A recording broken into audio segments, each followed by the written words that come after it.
సమయం దాని పని అది చేసుకుంటూ పోతుంది అంటారు కదా చాలామంది.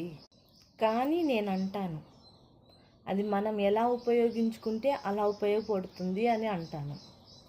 పని కోసం కేటాయిస్తే అది మనకి సంతృప్తిని ఇస్తుంది. ఆలోచించటానికి కేటాయిస్తే అది మన ఆలోచన శక్తిని పెంచుతుంది. చదవటానికి కేటాయిస్తే అది మన జ్ఞానాన్ని పెంచుతుంది. నవ్వటానికి కేటాయిస్తే అది మన జీవితానికి ఆహ్లాదపరుస్తుంది.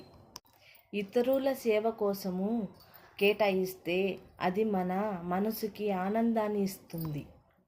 వ్యాయామం కోసం కేటాయిస్తే అది మనకు ఆరోగ్యాన్ని ఇస్తుంది.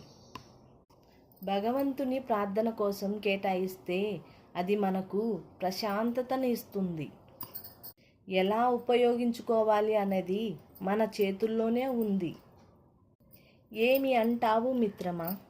అవును అంటావా, కాదు అంటావా మిత్రమా? నచ్చితే లైక్ చేయండి, సబ్స్క్రైబ్ చేయండి.